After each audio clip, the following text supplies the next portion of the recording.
In our episodes, we discuss cases and topics that might be distressing or disturbing to some listeners. Listener discretion is advised. On Thursday, December 9th, 1993, Gladys Dorothy Held, an 83-year-old retiree and resident of the Walnut Court retirement community in Waterloo, Iowa, failed to attend a morning in-house worship service, which was out of the ordinary for her. A senior home companion was concerned by Gladys's absence and around 11 a.m. decided to go to her apartment to check on her. Now, Gladys lived alone in apartment 321 on the third floor of the complex. When the companion got to her apartment, they found the door was unlocked, and when they got inside, they found Gladys deceased in the apartment, lying the wrong way in her bed. When police arrived, the death was initially treated as having been from natural causes, with the assumption being that Gladys had died in her sleep. And that's what the residents of Walnut Court were told that Thursday after they'd all been gathered. They were told, however, to make sure they kept their apartments locked at night. Additionally, police went door to door that Thursday asking residents if they'd seen or heard anything out of the ordinary. It wasn't until that night at 10 p.m. when a news segment aired and residents learned that Gladys had been murdered. It's unclear in my research exactly what investigators discovered and when, but within just a few hours of Gladys having been discovered, her death went from being considered likely natural to suspicious to being classified as a homicide. Now, just one day after Gladys Held was discovered, just as news was being reported to the public on her death, the unthinkable happened. 3 blocks from the Walnut Court retirement community, an 87-year-old man named Jacob Biretz was murdered in his apartment. Police were called to this complex at 10:46 a.m. on Friday, December 10th, after another resident of the complex and a landlady went to Jacob's apartment to check on him. They found him deceased on the sofa.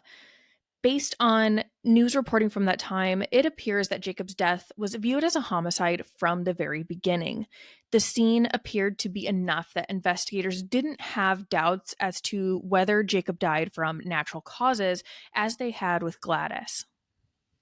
Now, let's go through and kind of compare these two deaths, and let's start with the causes of death. According to a 2005 article in the Courier, Gladys was lying the wrong way in bed, which I assume to mean that her head was lying where your feet normally would be. In this article, it says that her arms were described as being black and blue up to the shoulders and that she had been hit on the head with the telephone 3 times and then strangled. Her death certificate lists strangulation as her cause of death, and investigators believe she had been murdered the evening before she was discovered, so on December 8th. Newspapers describe her room as having been tossed, and Gladys's son, during a 1994 press conference, claimed 2 of his mother's drawers had been ransacked by the murderer and that so many strange things had been done in the apartment, like items were in the wrong place but not necessarily taken. And now, it's never been revealed to my knowledge if anything had been stolen from Gladys's home. Now, moving on to Jacob's death, police describe this scene as a brutal homicide and that the apartment had been ransacked. Now, multiple articles say that Jacob was found lying on the couch with his arms crossed over his chest. His death certificate stated his cause of death was listed as asphyxia caused by suffocation. He'd been suffocated with a pillow. Based on interviews with neighbors that we will get to later on, it appears Jacob was murdered the night before he was discovered, so December 9th of 1993. Now, moving on to kind of comparing the two apartment complexes. So from what I could find in my research, the Walnut Court apartments where Gladys lived were only accessible by one entry, and visitors were admitted through a security system where they'd telephone residents inside.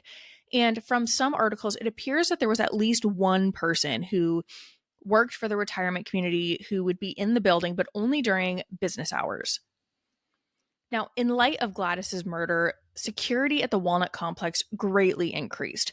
Off-duty Waterloo police officers and private security guards were hired to patrol the area, and that coverage spanned 24 hours. Security guards also escorted residents in and out of the building and made sure that residents locked their doors each night.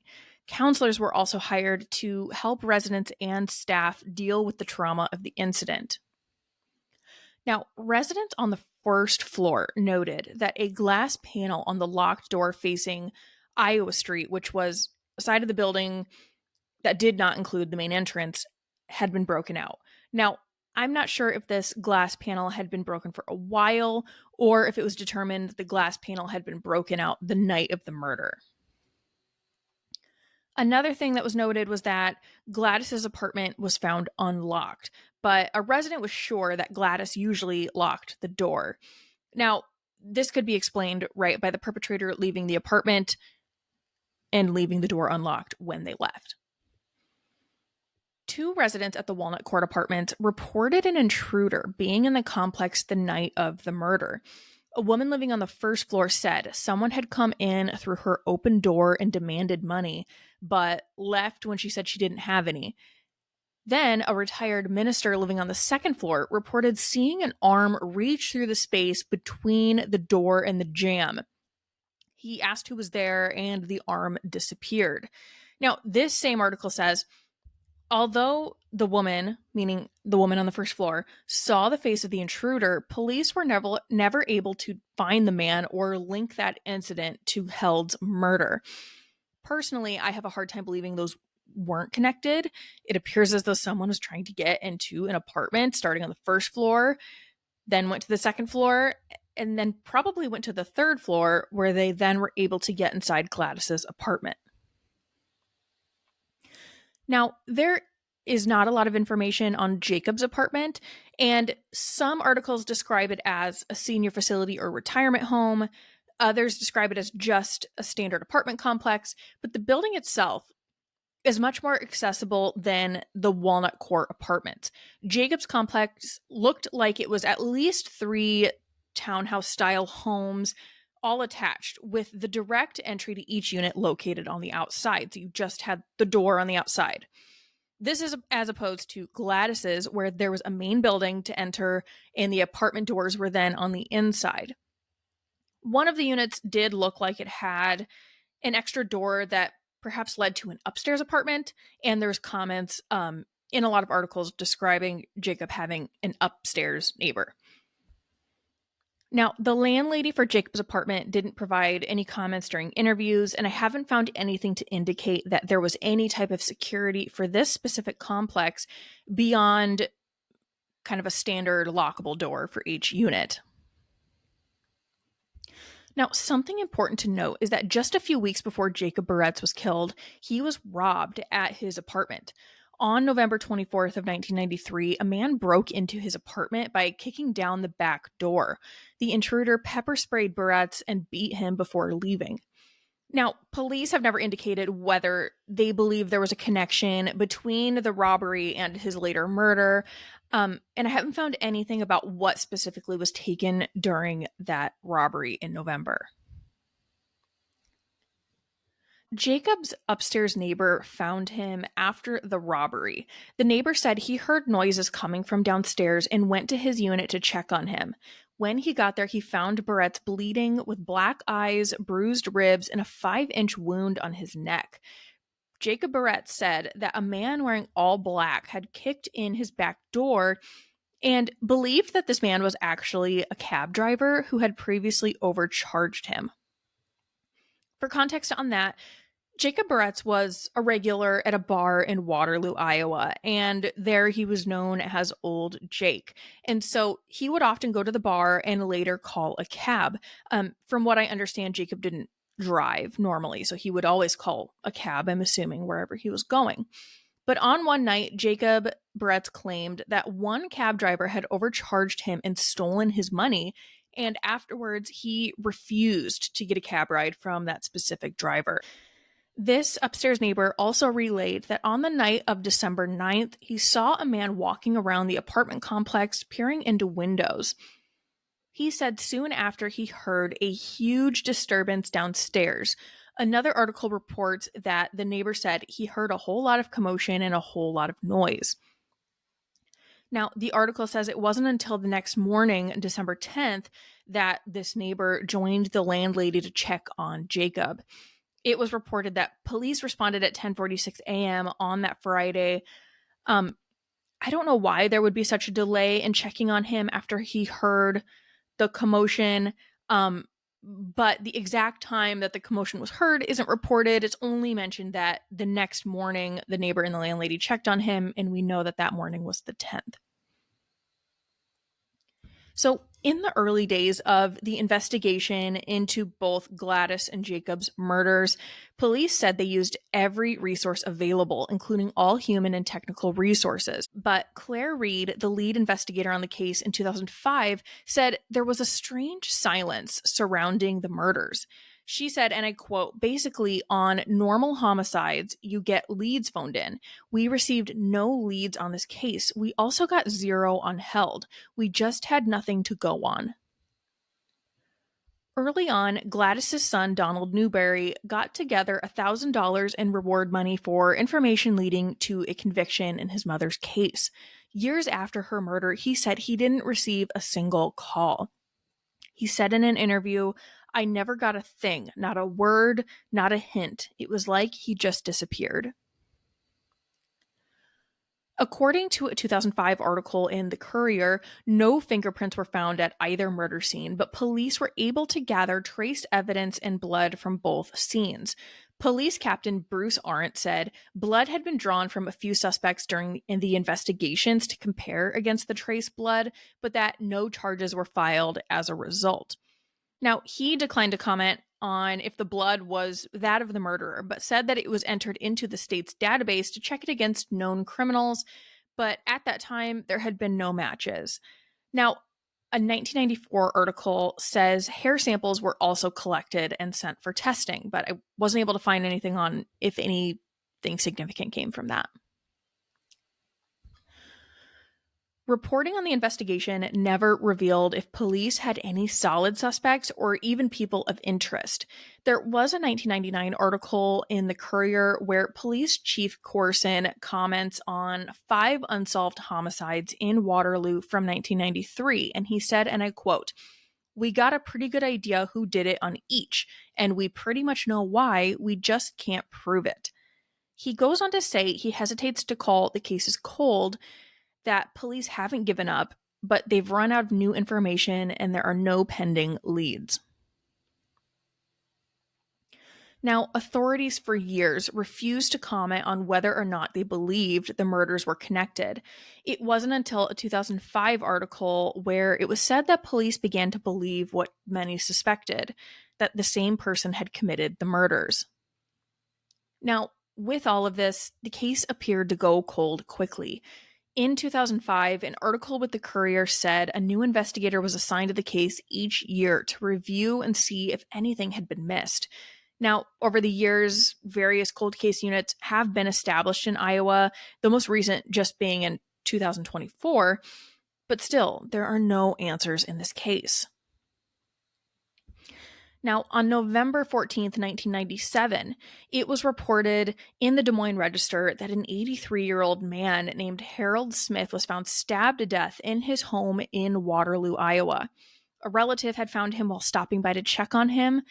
Now, Smith had died from a stab wound to the chest, and it was estimated he had been dead for a few days prior to being found.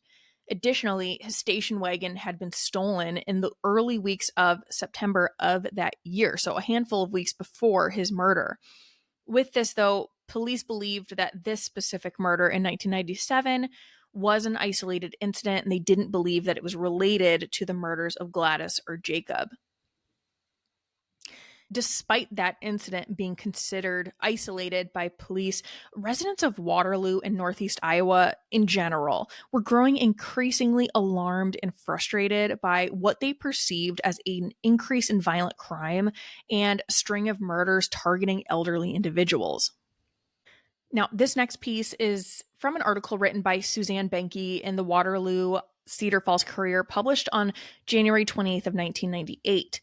It reads, The first happened November 12, 1997, when Howard A. Smith Sr. died from a single stab wound to the chest. 3 days later, Galen Quant, a Fayette farmer, was shot, stabbed, and beaten to death. Last week, after an alleged robbery, paramedics rushed Roosevelt Taylor of 311 Iowa Street to Allen Memorial Hospital with a stab wound in his side. He remains hospitalized in stable condition. Smith was 83, Quant was 70, Taylor is 70. It goes on to say, while a U.S. Department of Justice survey indicates persons 65 years and older are not likely to be violent crime victims, these 3 incidents continue a list of high-profile violence against elderly Northeast Iowans since 1991. Most happened in Waterloo. Now, Police Chief Corson said, this is not a trend. He says, the more frail you are, the easier victim you are. He said they are targets because of their vulnerabilities. You can definitely see in articles from this time period this kind of struggle and frustration from residents on what they perceive to be increasingly violent years and an increase in murders. And a lot of these articles are kind of then followed with articles from officials showing that that's not the case. Trends are showing that violent crime is actually going down. And the crime rate probably was going down, but still, residents were being very frustrated at the time. You can tell based on what they are writing in these newspaper articles. And I'm guessing that put a lot of pressure on police to try to get these murders solved. Now, Gladys Held was 83 years old when she died. She was a retired secretary who mostly kept to herself and lived a quiet life. A neighbor was quoted in an article published shortly after her death saying, "She was such a nice woman, a really beautiful lady. She was always immaculately dressed with her hair done." Jacob Biretz was 87 years old when he died. He was a retired auto body mechanic and a lifelong bachelor. Jacob was described as eccentric, independent, and someone who liked to keep to himself, though some reports paint him as perhaps being a little rough around the edges. Jeannie Dotzler was quoted as saying, "He was just such a great guy. Most people might not have thought so, but I did." She said, "The day word came around that old Jake would never again resume his usual seat at the far end of the bar, the mood among the regulars darkened because they were so used to seeing him around." There might be someone out there that knows something about the murders of Gladys Held and Jacob Biretz. If you lived in Waterloo, Iowa at the time, or if you have any information, please contact the Iowa Cold Case Unit at 800-242-5100, or you can email coldcase@ag.iowa.gov. Thank you for listening to this episode of Cardinal Crimes. If you enjoyed it, please consider subscribing, giving us a 5-star review wherever you get your podcast, and sharing this episode with others. You can find us on TikTok, YouTube, and Instagram with the handle @CardinalCrimes, and you can send us any case suggestions, questions, or topics you would like covered there or to our email, cardinalcrimes@gmail.com. Until next time, friends, take care of each other and take care of yourself.